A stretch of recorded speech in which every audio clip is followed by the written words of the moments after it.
Official detective dedicated to the men who guard your safety and protect your home. Your police department.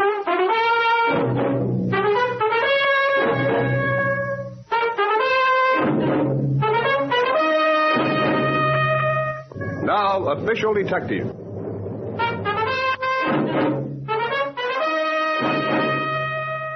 Lieutenant John Hogarth, headquarters.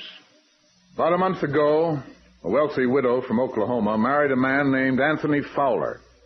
Headed for a honeymoon in Europe, the newlyweds, Jenny and Tony Fowler, stopped off in this city and took a room at the St. Elmo Hotel. They spent the evening at the theater and returned to their hotel room shortly after 11 o'clock. Oh, thank you, Tony, darling. Oh, I'm sorry. Oh, but let's not take it so seriously. After all, a young married couple should be gay. A young married couple? Who are you trying to kid, Jenny? That expression on your face. It's as though you hated me. Oh, no, Jenny, I don't hate you. I don't feel any way at all about you. How could I? Good Lord, you're 25 years older than I am. Tony, stop it! Stop it! Stop it! Now, you hear that? You're disturbing the man in the next room. For heaven's sake, keep your voice down. Listen, darling, I love you. I forgive you for the horrible thing you just said to me. Now, wait a minute. For heaven's sake, have a glass of water. Thank you. Here. Thank you, Tony. When we get to Europe, we'll never mention this. I think you must be very tired. And get Europe out of your mind. I'm not going. Not going on our honeymoon? Honeymoon? Oh, don't be ridiculous. You might as well get it straight, Jenny. I only married you for your money. Tony! Oh, but now look what you've done. I've dropped the water glass. I'm sorry. I better take it up off the floor. You might cut your foot. Don't do that with your bare hands. You'll cut yourself. Is that what you really want, Tony? Is money the only thing you want? That's it. I guess it's plain by this time that I'm pretty much of a louse, huh? Well, you're right, Jenny, I am. I always have been. What do you want me to do? Divorce me, of course. And make a nice, fat financial settlement. There'll be no divorce, Tony. That isn't the way our marriage is going to end. Oh, Jenny, stop that. Now, look, you've cut your hand. You've got blood all over your blouse. Oh, that's all right. I'd better put this broken glass in the wastebasket. Oh, for heaven's sakes, go into the bathroom and clean up. You look terrible. Yes, I guess I do. I'm sorry. Tony. Yeah, what? I meant what I said. Our marriage isn't going to end in divorce.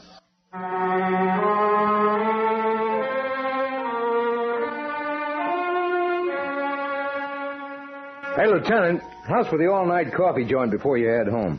Good idea, Alan.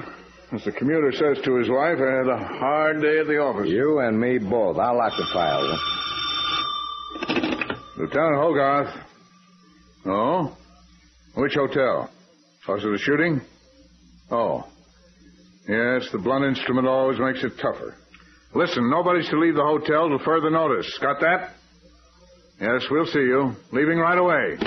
Well, Lieutenant? A murder at the St. Elmo Hotel.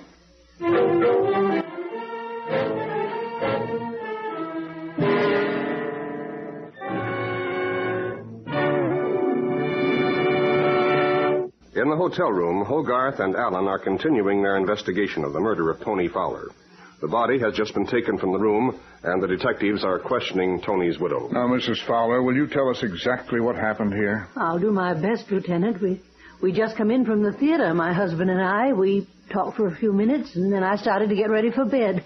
I went into the bathroom to bathe and wash out a few things. Now, while you were in there, did you hear any sounds from this room? No, sir. You see, the water was running most of the time, so I couldn't have heard. How long were you in there, Mrs. Fowler? I'm not sure. 20 minutes, perhaps. And when you opened the door and came out? I was in my nightdress and negligee. I saw my husband lying there on the floor. Take your time. It was his head that was so horrible. What was it? What was he struck with? Something heavy and blunt. We haven't found the weapon, but we think it was one of the bedside lamps. Yes.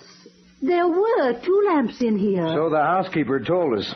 They were a matched pair, heavy metal base with a glass column going up to the bulb. By the way, we noticed that bandage on your right hand. What happened? A bandage?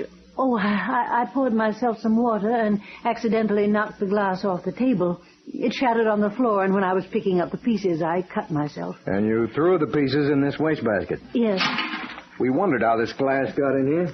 Well, let's get back to your story, Mrs. Fowler. You came out of the bathroom and saw the body. Then what? I'm not sure, but I remember screaming, and then a man came running in. He said he was a guest in the adjoining room. He picked up the telephone and told the operator. How did this man from the next room get in here? Well, I don't know. He just opened the door, that's all. It must have been unlocked. If the killer's prints were on the knob, this guy certainly ruined them. Now, Mrs. Fowler, as you know, the story of your marriage has been in newspapers all over the country. It was considered news for many reasons. Your social prominence, your great wealth, and the rumor that you took a great deal of cash with you on your wedding trip. Is that true? Did you bring a lot of cash? Of course. How much? $175,000. What? You had all that in cash? Yes, Sergeant. Well, that much money is a strong motive for murder, Mrs. Fowler. I know, but it wasn't stolen. I made sure of that before you came. It's in a suitcase. Here, in the closet. Here, let me get that, huh? Oh, thank you. You may open it if you like. Yeah, I'd like to see that much money. Holy Hannah. Is this $175,000? Yes, in thousands, hundreds, and some smaller denominations. I'm going to have this suitcase put in the hotel vault, Mrs. Fowler. Very well. There's another reason why this marriage of yours was considered news. The fact that you were 25 years older than your husband. That didn't affect our happiness at all. Tony loved me. And you had no differences? No spats or arguments? Of course not, Lieutenant. Tony worshipped me. Well, I'm sorry to have upset you. Alan, have Mrs. Fowler moved to another room on this floor. I'm sure she'd be more comfortable. Okay. What about this money? We'll have to put it in the vault right away. Well, the motive certainly wasn't robbery, or this suitcase full of dough would be gone. Could have been robbery. The killer might have gotten scared away before he found the suitcase. Maybe so. As soon as we get a chance, I want to question that man in the next room.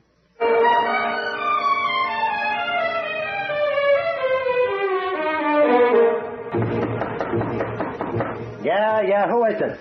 Police officers. Look, I'm sleeping now. Come back in the morning. That'll be too late. We're investigating the murder in the room next to yours. Come on, open up.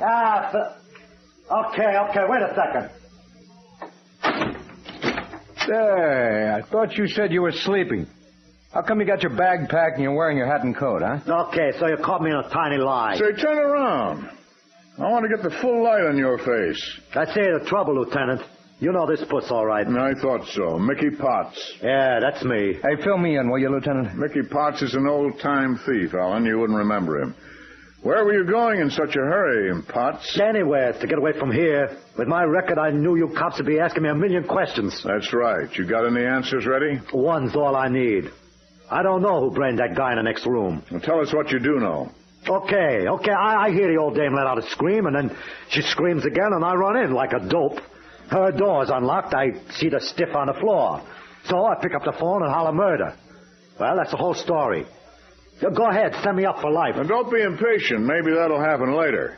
Now, tell me this. Did you hear anything in there before Mrs. Fowler screamed? Yeah, I hear somebody sloshing around the bathroom for a long time. And before that? Well, before that, I hear the two of them having an argument. What about? How do I know? Who listens? Anyways, I knock on the wall to shut them up. Hey, what's your pal looking for? Don't get upset, Mickey. I'm just having a look around your room to see if you left anything. Oh, sure. You cops are very good that way. Hey, Lieutenant, one of the bellboys told me about this Mrs. Fowler. He says she's that rich old dame from Oklahoma. Rich is right. Some coincidence you having the room right next door, eh? So help me, that's all it is, a coincidence. Mm-hmm. But you may as well get undressed, Potts. Go to bed. You mean I gotta stay, huh? Till further notice. Let's go, Sergeant. Okay. Alan, go down to the lobby and see what you can learn from the staff. Right. When you're finished, come back up. I'll be questioning the other guests on this floor.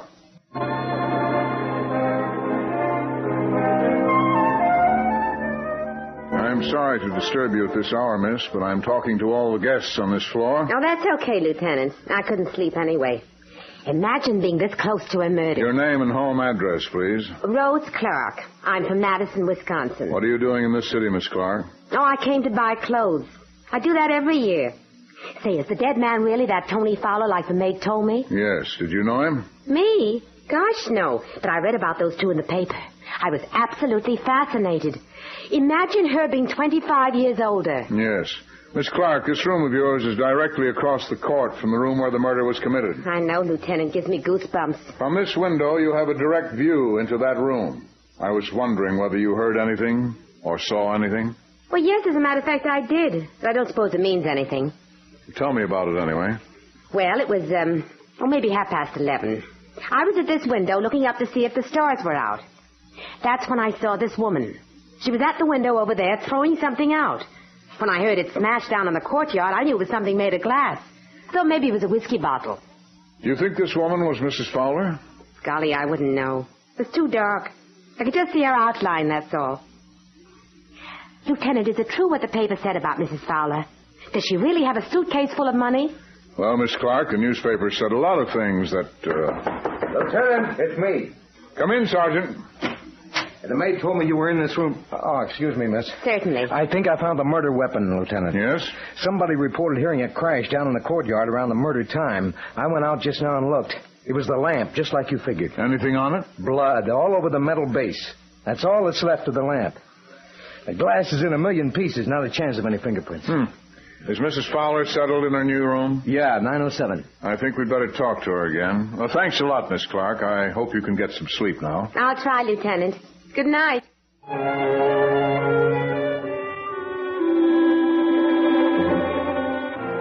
Now, Mrs. Fowler, let's have the truth about you and your husband. The truth?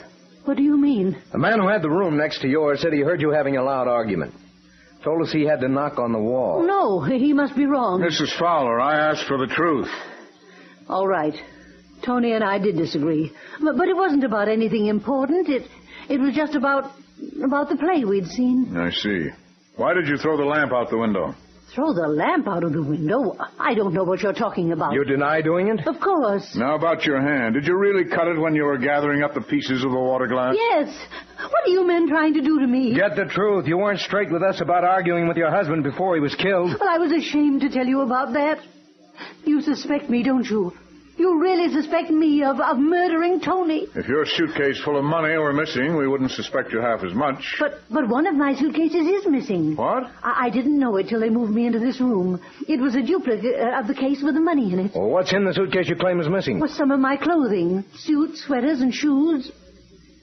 You don't believe that it's missing. We'll have to take your word for it. Well, why should I lie to you? Maybe to get a burglary motive into the case. But I'm not lying. Well, I hope not. All right, Alan, let's get out of here. I imagine Mrs. Fowler would like a little time alone to do some thinking.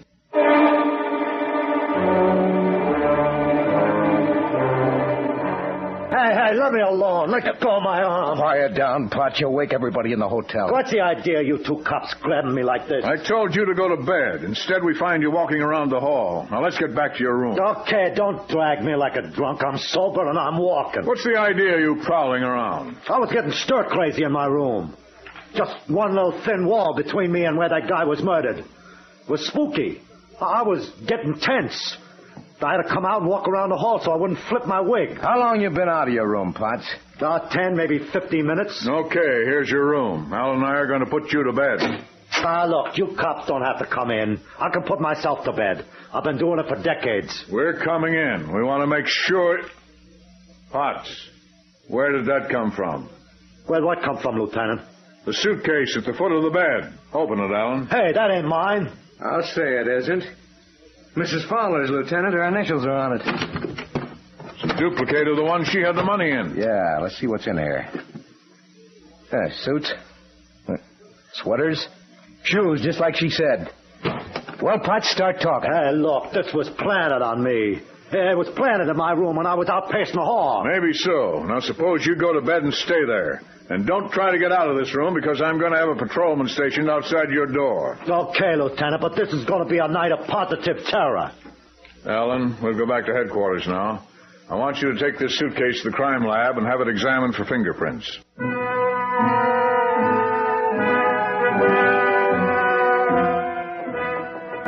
Mrs. Fowler. One moment, please. You are Mrs. Fowler? Yes.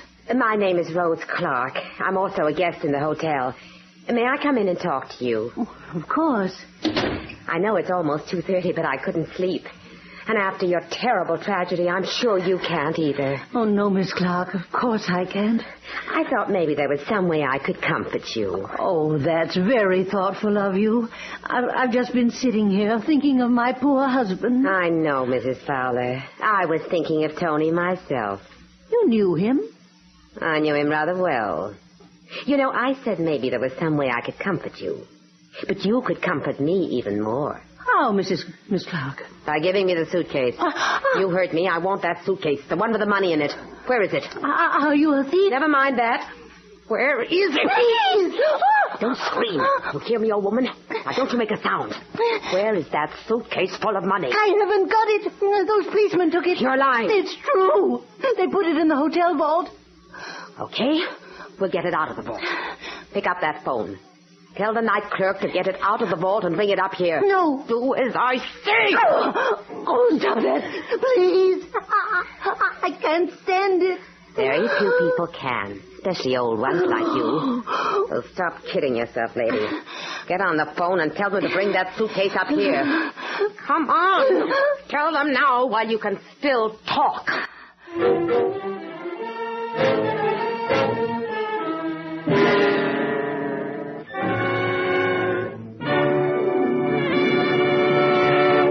It's 2:30 in the morning at police headquarters. Lieutenant Hogarth comes into his office, bursting with news. Hold on to your hat, Alan. Yeah, what cooks? The boys and records identified the prints in the suitcase. They belong to a young woman named Ada Lasker, confidence woman. Ada Lasker. Don't know her. You will in a minute. The boys told me that Ada works with a con man named Buck Babson. That's all. I got their mug shots out of the files. This is Ada. Recognize her? Hey, let me... Hey, this is Rose Clark. The gal in the hotel. Now, here's a shot of her sidekick, Buck Babson. You won't recognize him, though. The only time you saw him, he was dead, with his head bashed in. You mean Tony Fowler? Yeah. Got his prints from the morgue. Tony Fowler was really Buck Babson. A con man taking that poor old gal for her dough, huh? Looks that way. He and the girl were working together, but something went wrong, and he got killed. Let's get back to the hotel. I want to call Rose Clark by her right name and see what happens.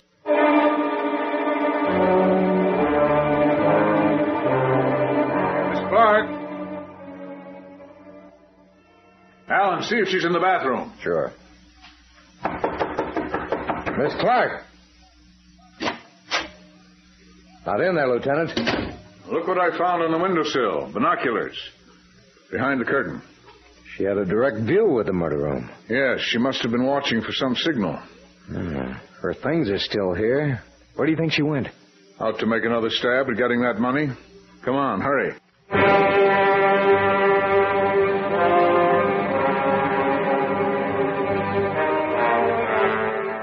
Are you going to pick up that phone? No, you can't make me. Do as I say. Tell them to send that suitcase up here.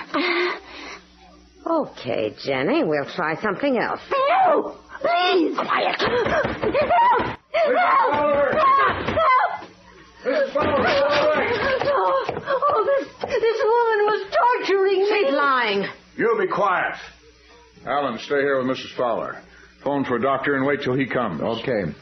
I'll talk to this woman outside in the hall. Come on. Let go of my arm. I said come on. Look, you going to believe that crazy old woman? Yes, Why? because you're Ada Lasker. You got a criminal record. You're crazy. Ada, I've got you cold. Now tell me how Buck Babson died tonight. And don't give me that look. I found out that Tony Fowler was Buck Babson. So how did he die? Did you double-cross him? You're so smart, why didn't you tell me? I'll tell you part of it. You took a room across the court and watched through binoculars. Buck was to give you a signal, but you didn't wait for it. Am I right? Ada, you got to tell it sometime. Okay, handsome. We did have a plot rigged up. Buck was to signal and I was to go over. He left the door unlocked. He was to go down to the bar and talk to a lot of people for an alibi. And you were to kill Mrs. Fowler, take the suitcase full of money, and leave the hotel. Say you are smart. Never mind that. You did double-cross him, didn't you? For 175 grand? Certainly. Through the glasses, I saw the old girl go into the bathroom. So I went over to the room. When Buck had his back turned, I let him have it with the lamp. He sank right down without knowing what hit him. Then what? Well, I threw the lamp out of the window, grabbed his suitcase, and took it back to my room. Only trouble was it was the wrong suitcase. Had clothes in it instead of money. So later you planted that suitcase in the room of a certain Mr. Potts. Yeah. Say, handsome, are you interested in money? Definitely. Well, downstairs in the vault there's 175 grand in a suitcase. You had it put into that vault, and you can get it out. Can't you? Sure. What did you have in mind? Oh, a quick trip somewhere. Just you and me. Ada, you must be a mind reader. You mean you were thinking of a trip? Mm-hmm. Just the two of us. Well, what do you know? Where to? Police headquarters. Huh? You'll love it there this time of year. Come on, Ada. Let's get going.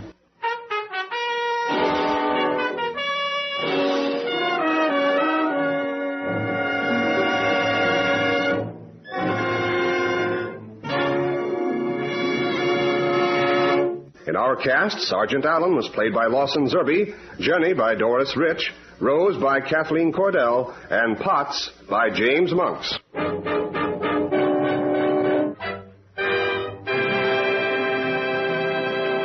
Official Detective is produced and directed by Win Wright, written by Albert G. Miller. All names of persons and places used in this program are fictitious. Any resemblance to names of actual persons, living or dead, is coincidental. Jack Irish speaking. This program came from New York.